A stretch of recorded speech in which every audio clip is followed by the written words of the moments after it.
so that the relation S in the set R of a real number defined as S is equal to a comma b belongs to R. तो एक relation है S and the relation is, this is the relation, a is less than equal to b cube, is neither reflexive nor symmetric nor transitive. This thing we have to prove in this question. ये ना reflexive है, ना symmetric है, ना transitive है. Reflexive, symmetric, transitive क्या होता है ये हम लोग पिछली क्लासेस में डिस्कस कर चुके हैं. What is reflexive, symmetric and transitive in detail. So here we are not going to discuss it again. So we are just move to the question. Now in this question, so first of all check, is it reflexive? So the condition for reflexive is, we have discussed that the condition for reflexivity is a comma a must belongs to R, a relation to be reflexive. This is the condition for reflexivity, right? Now check, is it there? If a comma a belongs to R, what does it implies? अगर a comma a होगा relation के अंदर तो आप relation में देखेंगे तो b की जगह पे क्या आ जाएगा, a. तो it implies that a must be to be reflexive. Reflexive होने के लिए क्या होना चाहिए, a कोमा a को बिलोंग करना चाहिए R को, और ये implies करता है a is less than equal to a cube. तो इस जो रिलेशन हमें गिवन है, रिलेशन हमें यहाँ पे गिवन है a is less than equal to b cube, right. So this is the relation is given. तो अगर मैं a की जगह पे और b की जगह पे, दोनों की जगह पे a लेता हूँ, तो यहाँ पे b को रिप्लेस करेंगे a से. तो मैंने वही किया, b is replaced by a here, right. So now check, is it for every real number set of R. तो सब ए की सभी रियल नंबर्स की वैल्यूज के लिए क्या ये सेटिस्फाई करेगी, क्या ये कंडीशन सही होगी. देखो इसको मैं एक एग्जांपल से अगर बताऊं आपको, अगर मैं लेता हूं 1, तो 1 is less than equal to 1 cube, सही आ रहा है. अगर लेते हैं 2, 2 is less than equal to 2 cube, yes सही आ रहा है. तब आप ऐसे नंबर्स लेंगे तो ये सही आएगा. And if you take the numbers in the ratio form, suppose if I take 1/2, a को अगर मैंने 1/2 लिया, let me write it here on this side. If a is 1/2, so 1/2 and 1/2 cube, which one is greater? 1/8 बड़ा होता है या 1/2 बड़ा होता है? 1/2 इज ग्रेटर, राइट. सो हमारा क्या आना चाहिए था, ये अब इससे क्या इंप्लाइज हुआ, it implies that a is greater than equal to a cube, right. So it implies that a comma a does not belongs to R. तो सभी नंबर्स के लिए, सभी रियल नंबर्स के लिए a comma a belong नहीं कर रहा है. So hence it is not, we can say that hence it is not reflexive, right. ये रिफ्लेक्सिव नहीं है. Now let us check it's symmetric. इसकी सिमेट्रिक चेक करते हैं, सिमेट्रिक है या नहीं है. तो सिमेट्रिक होने के लिए क्या होना चाहिए रिलेशन को, सिमेट्रिक के लिए अगर a कोमा b रिलेशन में है, तो सिमेट्रिक होने के लिए b कोमा a को भी रिलेशन में होना चाहिए. Symmetric like this, like the image, right. Now to check it symmetricity, so पहले लेट कर लेते हैं, let a coma b belongs to R. तो इससे क्या इंप्लाइज हुआ, अगर a कोमा b R को बिलोंग करता है, तो इससे ये इंप्लाइज हुआ according to the given condition in the question, a is less than equal to b cube, right. अब सिमेट्रिक होने के लिए क्या होना चाहिए, to be symmetric.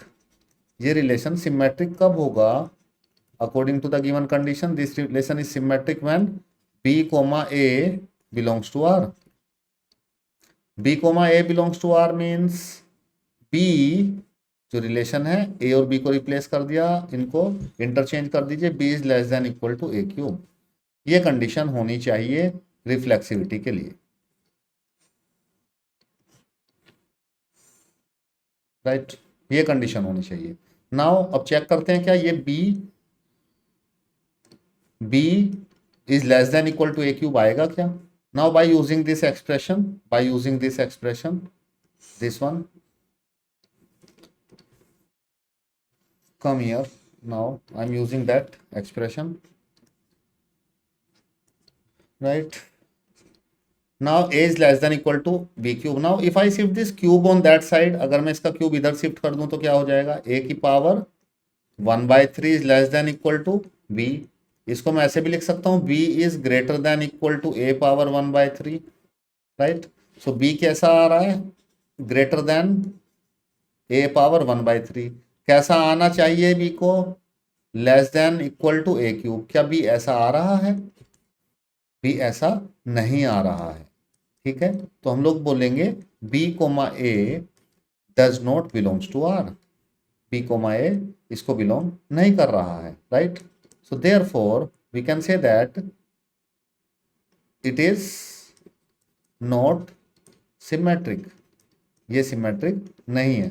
So this is the general way to prove it as not symmetric relation. तो ये general वे है इसको नॉट सिमेट्रिक प्रूव करने का, right? Now let us prove it as transitivity. Transitivity check करते हैं, ट्रांजिटिव है या नहीं है. ट्रांजिटिव, तो एक रिलेशन को ट्रांजिटिव होने के लिए क्या होना पड़ता है? Let me write the condition for transitivity. तो ट्रांजिटिविटी की कंडीशन ये है, if a coma b belong करेगा आर को. ये हम लोग डिटेल में पहले डिस्कस कर चुके हैं, तो आप इसको वहां से रेफर कर सकते हैं पीछे वाले लेक्चर से.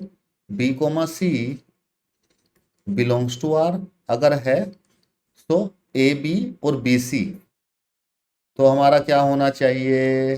ट्रांजिटिव. देखो ये सेम सेम होना चाहिए, और ए जो बचा ये ए और ये सी, ये रिलेशन के अंदर होने चाहिए ट्रांजिटिविटी के लिए. So this is the condition for transitivity. So now let us check is it is transitive और नॉट.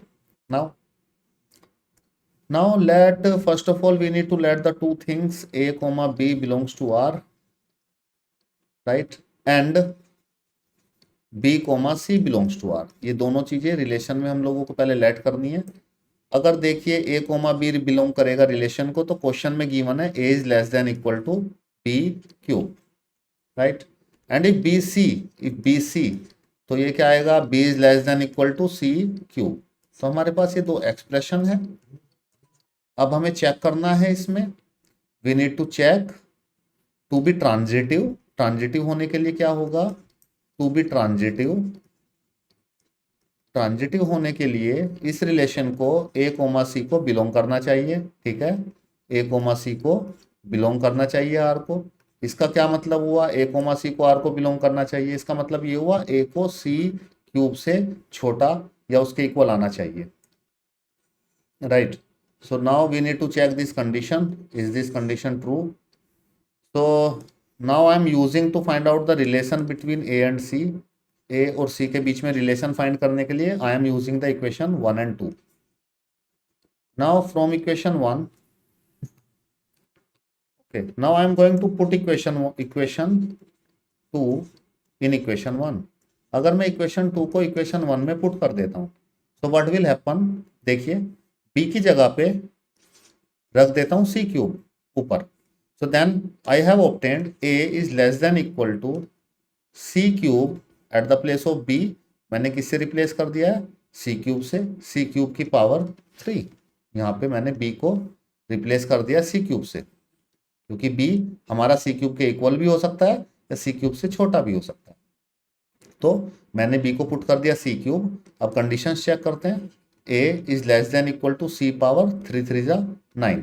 देखिए क्या वो कंडीशन आई है जिससे ये ट्रांजिटिव होने वाला था? किस कंडीशन से ट्रांजिटिव होगा? इससे. अगर ये आता है तो ट्रांजिटिव होगा अगर a c क्यूब से छोटा या उसके इक्वल होगा. क्या ऐसा है? a is less than equal to c power 9.